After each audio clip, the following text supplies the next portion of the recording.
Detrás del alter ego de nuestra vida cotidiana, hay un superhéroe esperando para surgir, liberado de las cadenas de nuestras dudas y miedos, y el estrés y las preocupaciones de la vida cotidiana. Estábamos destinados a vivir vidas poderosas de confianza, amor y propósito claro. El tipo de vida que solo puede venir del Dios del universo que nos creó a todos. Perfectamente balanceado en nuestras responsabilidades y prioridades. Vidas que buscan a Dios primero y siguen su mandato. Enmendando errores y perdonando a los responsables del quebrantamiento de nuestro pasado. Y compartiendo la restauración y libertad en Cristo, hemos sido entregados a un mundo moribundo. El tiempo ha llegado para convertirte en lo que debería ser y experimentar el tipo de cambio de vida que solo puede venir de una vida de poder. Pues buenas tardes nuevamente a todos ustedes y muchas gracias por estar aquí en este auditorio en Sugar Creek en español. Gracias también a los que nos están acompañando en vivo a través de este servicio y los que posteriormente están viendo esta serie de mensajes a través de nuestros diversos canales en el internet. Nuestro propósito, nuestro deseo es de que en algún momento podamos conocerles de forma personal. Pues hoy estamos en la segunda parte de una serie que iniciamos la semana pasada, que es esta idea de una vida de poder. Y cuando comenzamos esta serie, cuando empezamos a pensar acerca de esta serie, el versículo que nos inspiró fue uno en el que el apóstol Pablo le escribió a su hijo espiritual Timoteo y le recuerda a él que en medio de su ministerio, en medio de lo que él estaba haciendo para Dios, le dice que Dios no le había dado un espíritu de cobardía, sino de poder, de amor y de dominio propio. Y cuando nosotros pensamos acerca de poder hoy en día, creo que la mayoría de nosotros tendemos a pensar, o quizás solamente soy yo, pensamos a pensar en los superhéroes. Y eso es como la moda hoy en día de que cuando alguien tiene mucho poder es un superhéroe. Y cuando nosotros vemos a los superhéroes decimos, caramba, yo soy todo menos un superhéroe. En mi vida personal, en mi familia, en mi trabajo, yo siento como que tengo mucha impotencia en mi vida, estoy muy lejos de tener esa vida de poder que la Biblia habla. Pero la realidad es que desde el momento en el cual tú y yo ponemos nuestra fe en Jesús como nuestro Salvador personal, automáticamente Dios ha puesto en ti el poder que viene directamente de Él. No es un poder que viene de nosotros, sino que es un poder que viene de Él. Y la pregunta que tendríamos que hacernos es esto: ¿por qué es que no estamos viviendo esas vidas de poder? ¿Por qué es que nosotros, lejos de tener vidas en el cual ese poder se está manifestando, nosotros estamos viendo muchas veces debilidad, falta de fe, estamos viendo quebrantamiento en nuestras vidas, si en realidad nosotros hemos sido llamados por Dios para tener una vida de poder?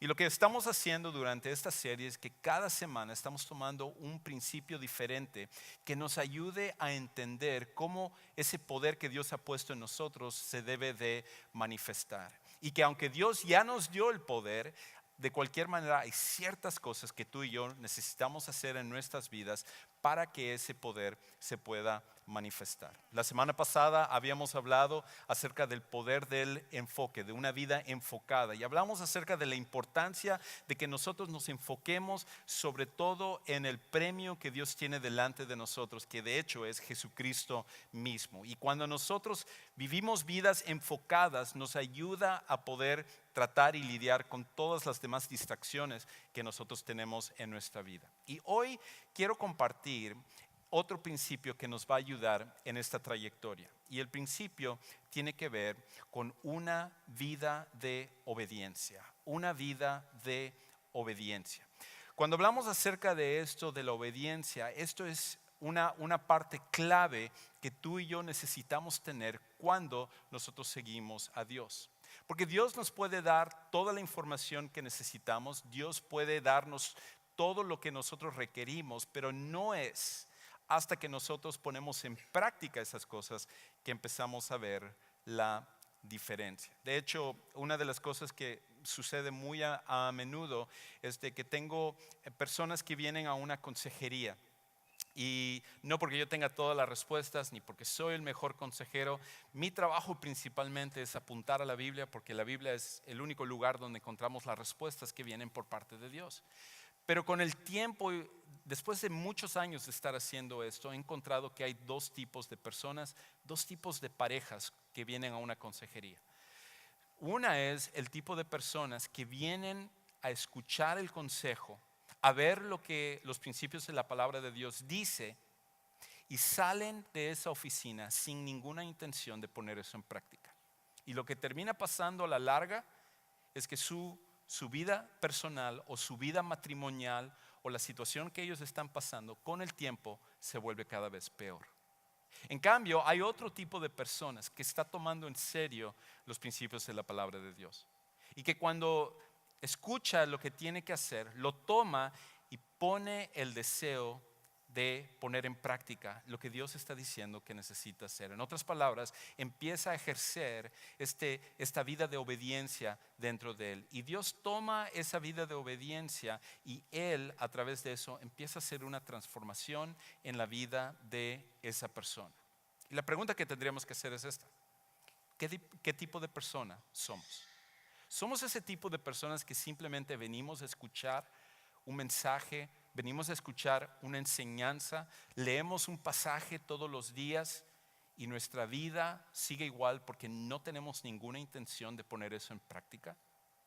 ¿O somos el tipo de personas que cuando escuchamos la verdad de la palabra de Dios, automáticamente somos retados en poner en práctica esto? Ahora, si tú eres una persona que está aquí y tú no eres un seguidor de Jesús, me alegra de que tú estás aquí, porque en parte vas a entender la razón por la cual aquellos de nosotros que hemos venido a confiar en Jesús como nuestro Salvador personal, tomamos tan en serio esta idea de la obediencia.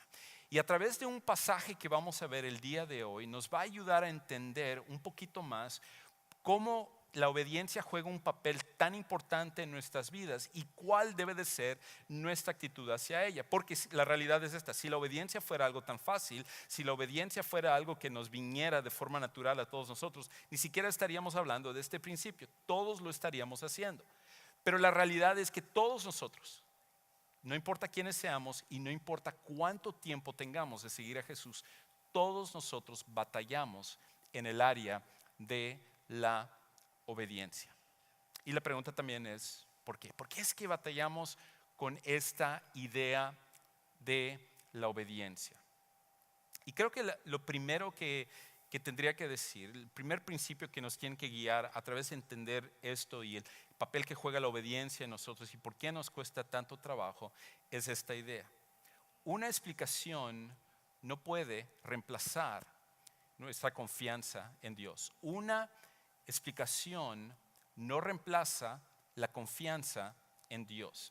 Y cuando hablo de esto, me refiero a lo siguiente: cuando nosotros escuchamos ese principio, cuando leemos la Biblia, cuando somos retados en una predicación o en una enseñanza, y nosotros nos encontramos en un momento en nuestra vida donde obedecer a Dios es tan difícil, donde a lo mejor lo que tú tienes que hacer no tiene sentido para ti.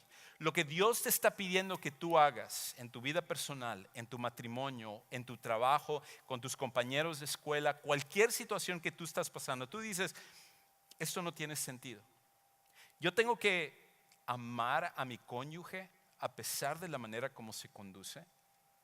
Yo tengo que apartarme de inmoralidad sexual a pesar de que veo que todos mis amigos en la escuela, a pesar de que veo que todos mis amigos en el Facebook, ellos lo único que les interesa es salir con chicos, salir con chicas, hacer todo tipo de cosas, y tal parece como que su vida les está yendo mucho mejor que a mí, como que ellos están gozando más de la vida de lo que yo estoy gozando.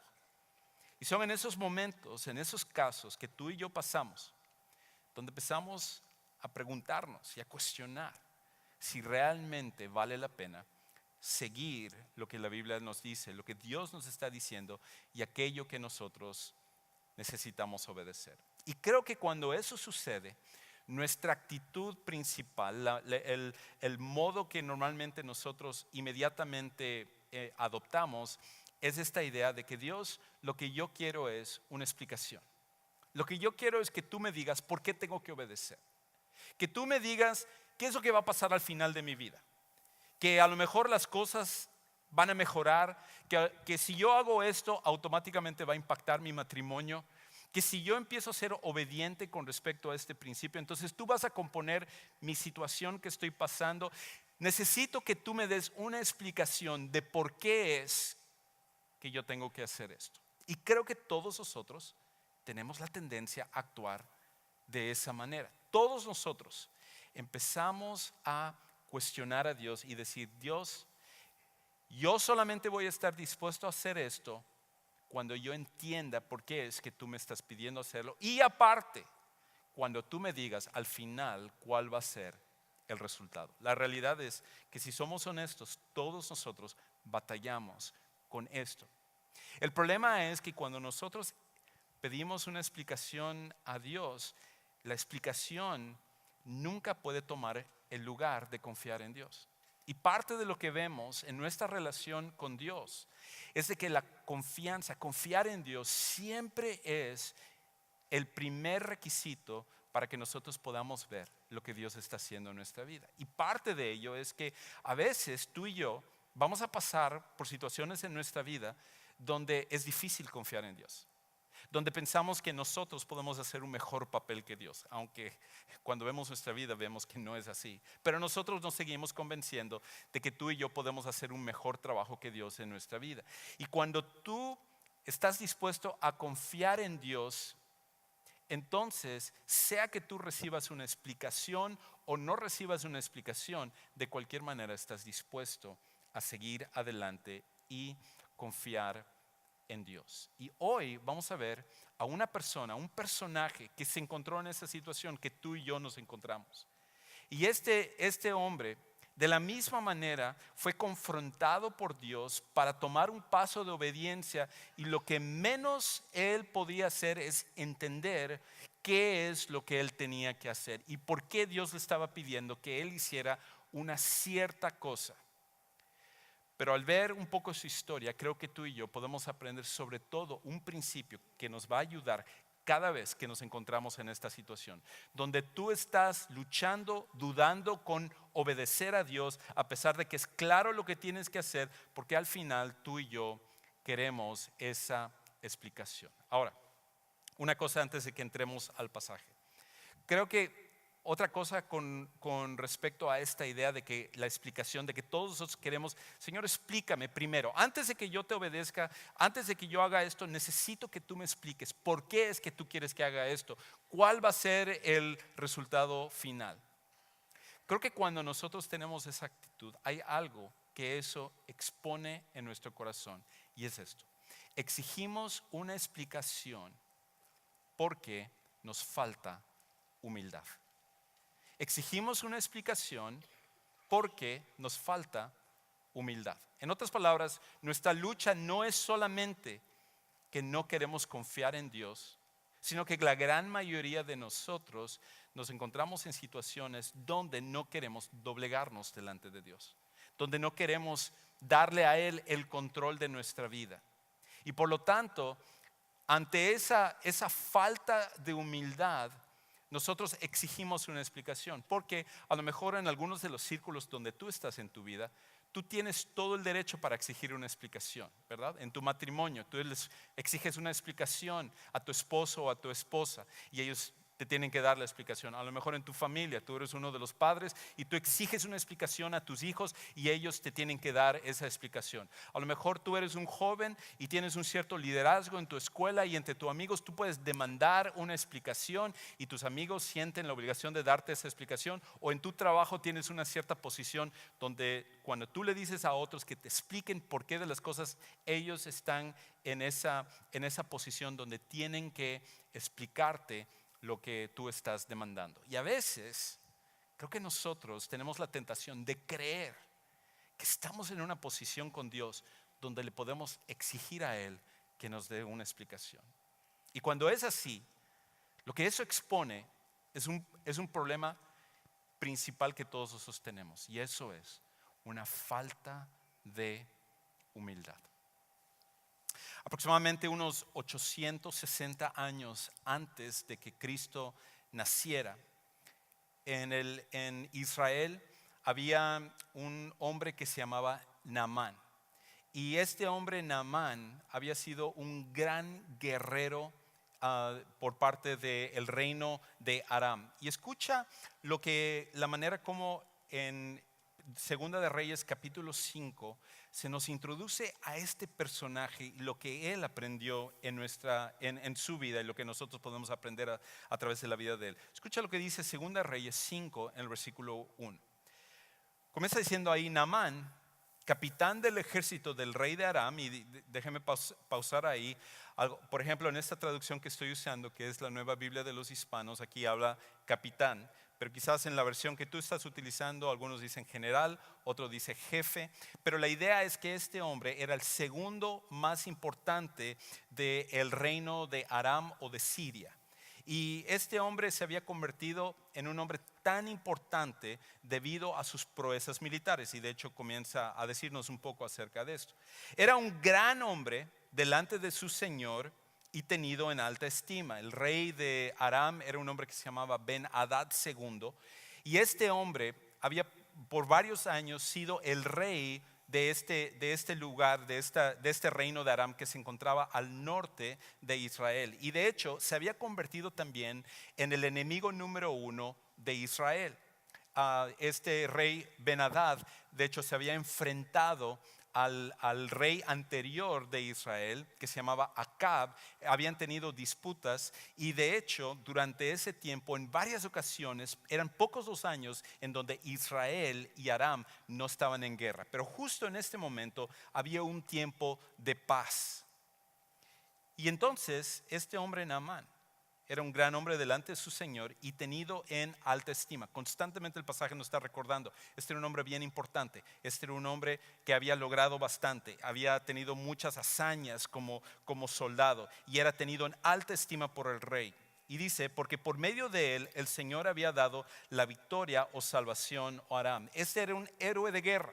En varias ocasiones que él había luchado, no solamente al estar al frente del ejército, Dios, y aquí dice no es él, Dios le había dado la victoria a este hombre, a pesar de ser alguien que no creía en el Dios de Israel. Porque al final, cada cosa que sucede, sea que una persona crea en Dios, no crea en Dios, siga a Dios, no siga a Dios, al final Dios está en control de todas las cosas. Y en este caso, este hombre, él había obtenido la victoria por parte de Dios en cuanto a la pelea. Y dice: también el hombre era un guerrero valiente. Y aquí es donde viene el pero. Se nos da su currículum, se nos habla acerca de todas sus hazañas, pero aquí es donde viene el pelo en la sopa. Escucha lo que dice: pero leproso. Tenía muchas cosas, era un gran héroe de guerra, admirado por las personas, el segundo hombre más importante del reino, de la nación de Aram o de Siria, pero era leproso. Y continúa diciendo en el 2: los arameos que habían salido en bandas habían tomado cautiva a una muchacha muy joven de la tierra de Israel, y ella estaba al servicio de la mujer de Naamán. Y escucha cómo Dios empieza a obrar en la vida de Naamán, porque a pesar de todas sus hazañas, había una cosa donde estaba todas sus ideas, todo su pensamiento, y era esto: que él padecía de una enfermedad.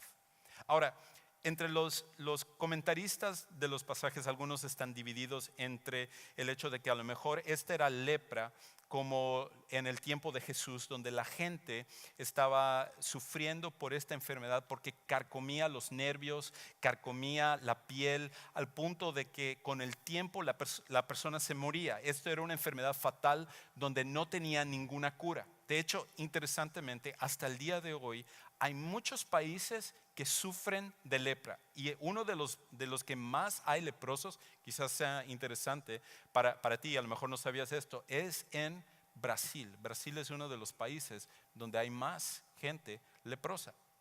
Y resulta que esta enfermedad, sobre todo en este tiempo, una vez que alguien recibía la lepra, era solamente cuestión de tiempo para que muriera.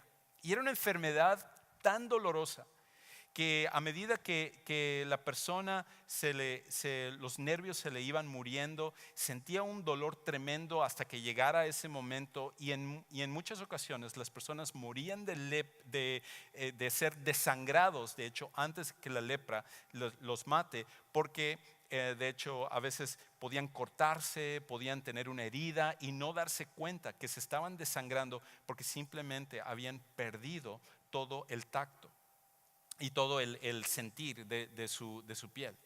Otros comentaristas, en cambio, piensan que a lo mejor esto no era una enfermedad de lepra tan extrema como esa, sino que esta era una enfermedad de la piel, y que a lo mejor la vida de Naamán no estaba en riesgo, pero era una carga que él tenía. Porque la palabra lepra en el hebreo es una que simplemente significa enfermedad de la piel.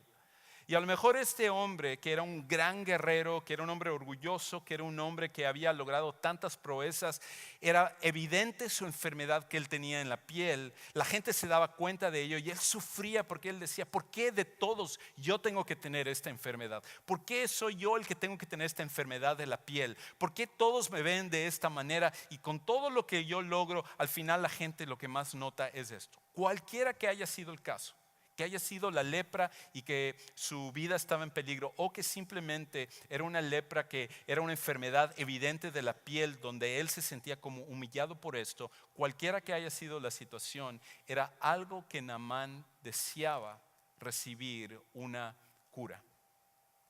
Y resulta que en alguna de las batallas que él había tenido contra Israel, él había capturado a una muchachita, a una sirvienta, o se había convertido en la sirvienta de él, y de alguna otra manera esta muchachita judía, que todavía entendía a Dios y la relación que Israel tenía con Dios, y que había escuchado también de los profetas y cómo Dios utilizaba a los profetas, empieza a darle a él una solución de lo que debía él de hacer. De hecho, escucha lo que dice esta muchacha.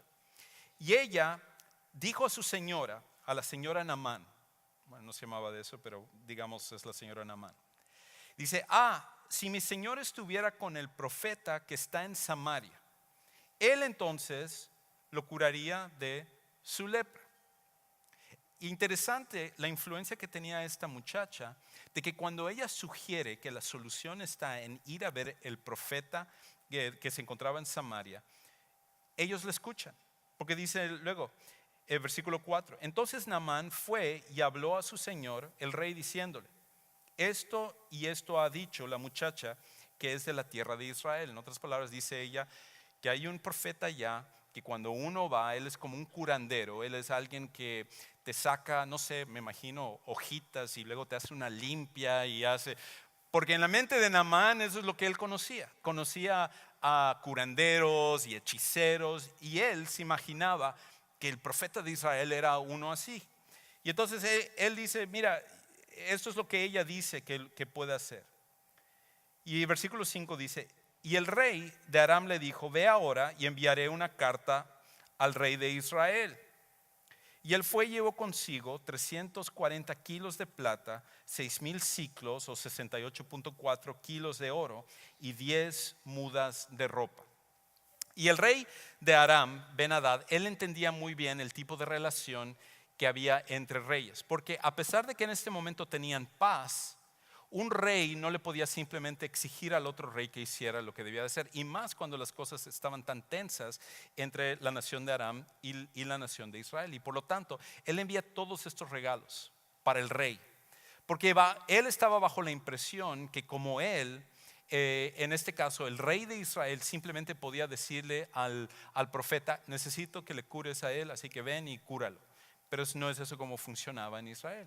Y la manera de pedirle que hiciera eso fuera con todos estos regalos. Pero escucha la manera como reacciona Joram, que era el nombre del rey de Israel, cuando él recibe a Naamán. Versículo 6. También llevó al rey de Israel la carta que decía: y cuando llegue a ti esta carta, comprenderás que te he enviado a mi siervo Naamán para que lo cures de su lepra. ¿Todo bien? Te mando la carta, por favor haz esto, aquí hay regalos, eso es lo que yo te estoy pidiendo que tú hagas. Y luego dice: Cuando el rey de Israel leyó la carta, rasgó sus vestidos.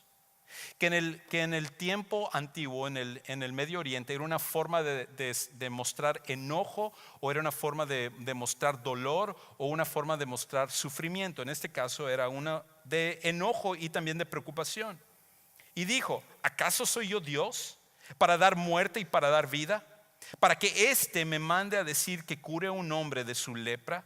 Consideren ahora esto y vean cómo busca pleito conmigo. En otras palabras, el rey de Israel lo que estaba pensando era esto: me está provocando, porque en el momento en el cual yo no pueda hacer que Eliseo cure a este hombre Naamán, entonces va a decir: esto implica guerra. Esto es la única manera de solucionar esto es la guerra. Y él se decía: ¿cómo le voy a exigir yo al profeta que haga esto? Porque en todos los demás lados el rey exigía, pero no en Israel. Porque el profeta trabajaba directamente para Dios y el profeta tenía que ser completamente obediente a Dios. Así que, ¿qué es lo que iba a hacer el rey? Escucha lo que sucede en el versículo 8.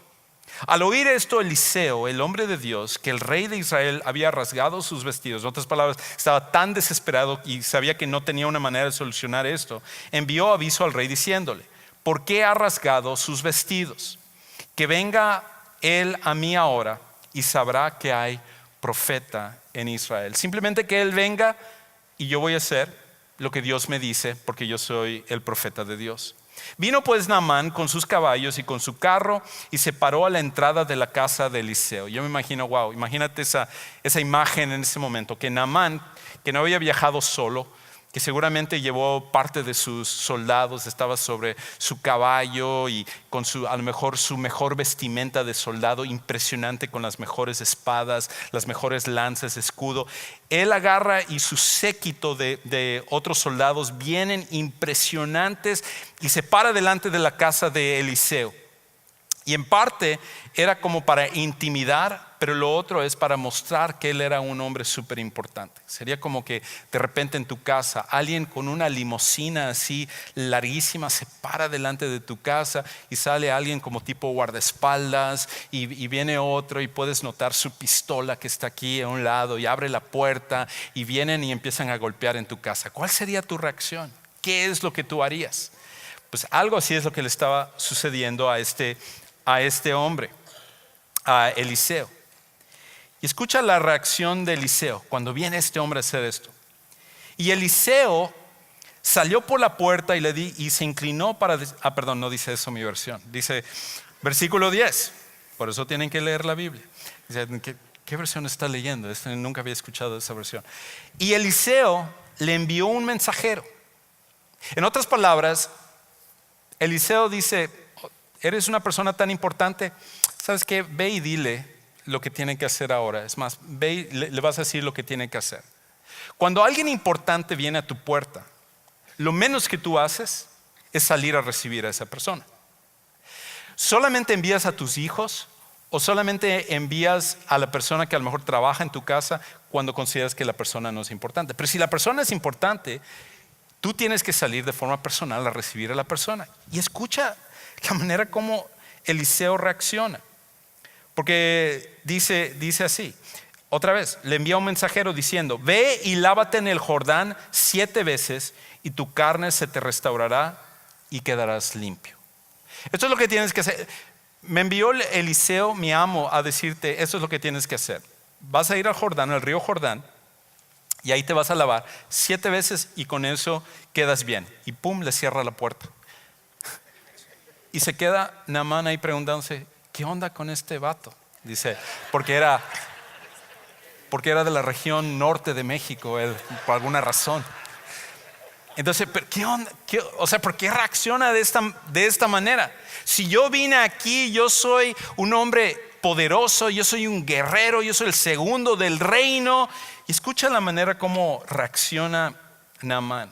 Pero Naamán se enojó y se fue diciendo: yo pensé, seguramente él vendría a mí Y se detendrá e invocará el nombre del Señor su Dios, moverá su mano sobre la parte enferma y curará la lepra. Eso es lo que todos los curanderos hacen. Vienen y sacan sus hojitas y hacen ahí la finta y su bailecito alrededor y sus cremitas y sus aceites. Y yo me estaba imaginando que Eliseo iba a hacer exactamente lo mismo, pero me molesta que ni siquiera hizo eso. De hecho, él continúa diciendo, no son, versículo 12, el Habaná y el Farfar, ríos de Damasco, mejores que todas las aguas de Israel. ¿No pudiera yo lavarme en ellos y ser limpio? En otras palabras, está él súper molesto de que ni siquiera Eliseo tuvo la decencia de ir personalmente a decirle lo que tenía que hacer, sino que mandó a su mensajero. Y aparte, lo que le pidió que hiciera era algo que no tenía sentido, era algo que él no entendía por qué tenía que hacerlo. ¿Por qué? El río Jordán era un río que estaba súper sucio. Y aparte, él había viajado 100 millas desde el norte hacia el sur en caballo. Y ahora para llegar al Jordán, él tenía que viajar otras 30 millas. Y él está diciendo, ¿por qué tengo que hacer esto? Y aparte, estas aguas están apestosas. Imagínense qué tan sucio era el Jordán, que era solamente un poquito más limpio que Galveston. Era así de sucio el río Jordán. Tengo que decir, por cierto, que yo sé que aquí hay gente fanática de Galveston y todo, pero yo llevo como 22 años viviendo aquí en Texas. Ni una sola vez me he bañado en el mar de Galveston, porque en lo personal nunca me gusta salir del agua con huesos de pescado pegado a mi piel, con aceite, con todo tipo de basura puesto. No es así lo que yo considero que es el mar, o sea, un mar precioso que uno dice, wow, ese mar increíble que inspira. Pues el río Jordán era un poquito más limpio que Galveston. Así que cuando Naamán escucha eso, dice, por lo menos si me hubiera mandado un río limpio como los que tenemos en Damasco, eso hubiera sido lo que yo hubiera hecho. Y tengo que decir, a veces Dios lo que desea hacer en nuestras vidas no tiene sentido para nosotros. Lo que Él pide que nosotros hagamos no tiene sentido. Yo me acuerdo hace algunos años en una iglesia que yo trabajaba. Había llegado para ser el copastor de esta iglesia y tenía la oportunidad, llegó un momento en el cual tenía la oportunidad de predicar no cada semana, sino pasando una semana. Y entonces predicaba el pastor principal de la iglesia y luego predicaba yo. Y llegó un momento en el cual cuando yo me paraba a predicar, terminaba de predicar, y cuando terminaba de predicar, el pastor principal de la iglesia subía después de mí y decía, lo que dijo Juan Carlos estuvo bien, pero ahora les voy a explicar realmente lo que el pasaje dice. Y la primera vez que me lo hizo fue como que me habían dado un trancazo en el estómago. De verdad, me sentía de esa manera. Pero luego se volvió a repetir y luego se volvió a repetir.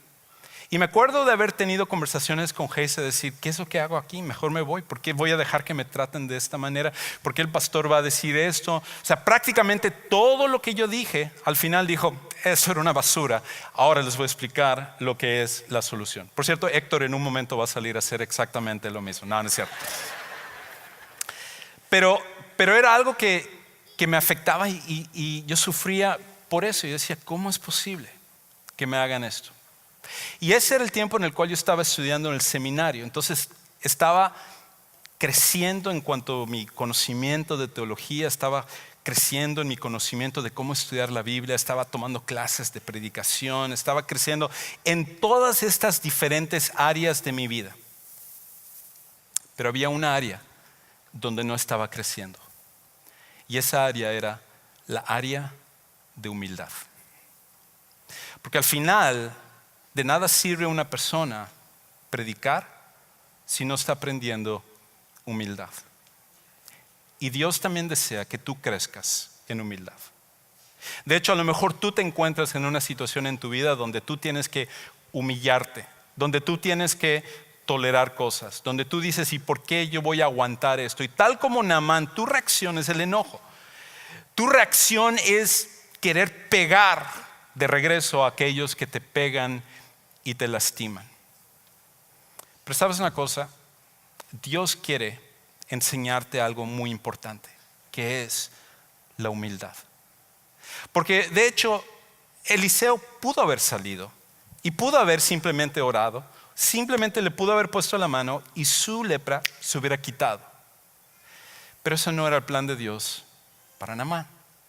No era el plan de Dios para él, porque su problema principal no era la enfermedad de la piel, su problema principal era la falta de humildad. De hecho, si hubiera quitado su enfermedad, pero permanece ese orgullo dentro de él, de nada hubiera servido ser un gran guerrero y de cualquier manera estar lleno de orgullo. Y en tu vida y en mi vida, una de las cosas que Dios más desea hacer es ayudarnos a quitar ese orgullo que tenemos en nuestro corazón y darnos algo que es tan importante, que es la humildad. De hecho, Dios quiere remediar el problema principal. Y no es la lepra, no es tu enfermedad, no es tu situación financiera, no es tu cuestión de inmigración, no es cuestión ninguna de estas cosas. Tu problema principal, el problema principal es nuestro corazón. Dios desea cambiar nuestro corazón, porque es ahí de donde viene el orgullo, el enojo y la ira y todas las demás cosas que tú y yo batallamos. Y cuando Dios cambia eso, entonces, independientemente de la situación que estemos pasando, Dios está haciendo una cosa increíble. Así que escucha entonces lo que sucede. Versículo 13. Pero sus siervos, e interesante que aquí las personas más humildes, las personas más sintonizadas a la voz de Dios, son los siervos. La muchacha que trabajaba para Naamán y ahora los siervos que estaban ahí con Naamán. Pero sus siervos se le acercaron y le dijeron: Padre mío, es tan importante este hombre que hasta padre le llaman.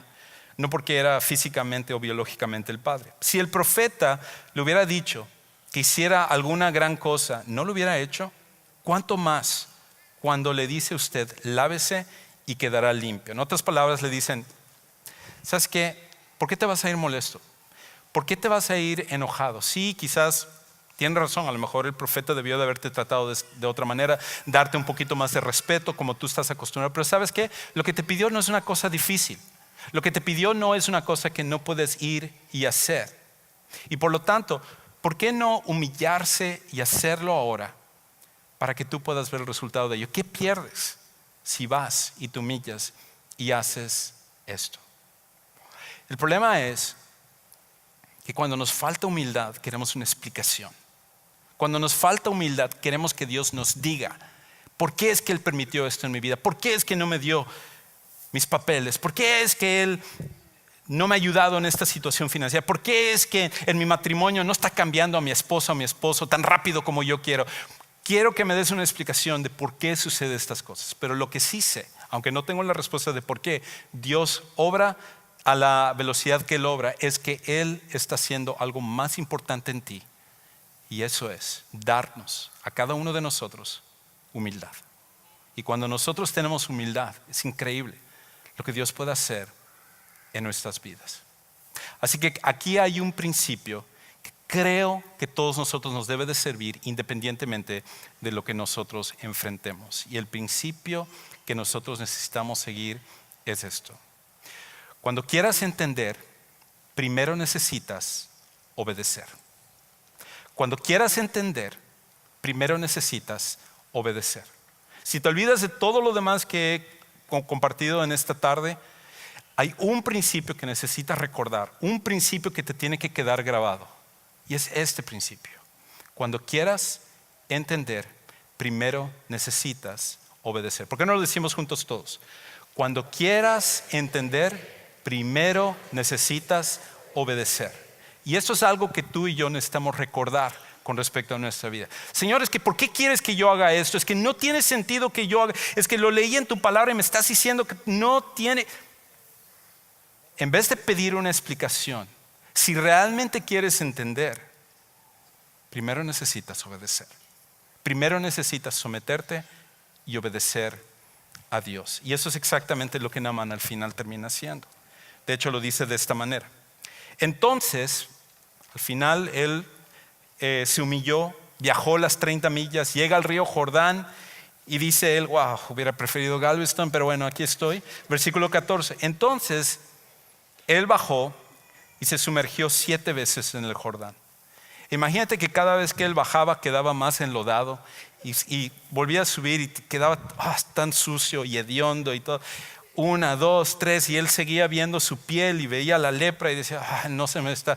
6 veces él está bajando, a lo mejor ya basta de estas tonterías y salirse. Pero a la 7ª vez, 7 veces en el Jordán, conforme a la palabra del hombre de Dios, y su carne se volvió como la carne de un niño y quedó limpio. Y algunos dicen, ¿por qué no venden un poco de ese agua de Jordán para que yo pueda con mis arrugas y pueda con mi piel y tener carne de un niño? Pero lo que Dios hizo aquí simplemente fue responder a un hombre que estaba dispuesto a obedecer en ese momento. Y el mismo principio es para ti. Hasta cuando no entendamos, hasta cuando no entiendes por qué Dios te está pidiendo que hagas algo, necesitas de cualquier manera obedecer. Vas a entender con el tiempo.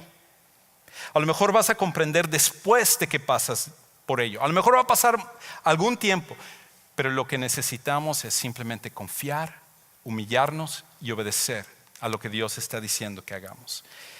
Y el versículo 15 dice, cuando regresó al hombre de Dios, esto es, cuando regresó al profeta Eliseo con toda su compañía, fue y se puso delante de él y dijo, ahora reconozco que no hay Dios en toda la tierra, sino en Israel. El problema no era la lepra. El problema era su falta de humildad para reconocer que Dios es el verdadero Dios. Y Naamán se encontró a Dios como lo más importante. Y eso es lo que Dios quiere para ti y para mí. ¿Cómo lo hacemos? Rápidamente déjeme dar 3 cosas para sugerir que tú y yo podemos hacer en la vida diaria cuando nos encontramos en una situación así. ¿Qué es lo que nosotros podemos hacer? Lo primero es esto: humíllate ante Dios y permítele obrar. Estás ante esa situación que no entiendes y tú dices, ¿por qué debo de hacerlo? La Biblia dice esto, pero esto es tan duro para mí y tengo que perdonar y tengo que tratar a la otra persona con amor y simplemente tengo que doblegarme y esto no lo quiero. Lo primero que necesitas hacer es humíllate y permítele a Dios obrar. Humíllate ante Dios y permítele obrar. Lo segundo que necesitas hacer es esto: obedece primero, pregunta segundo.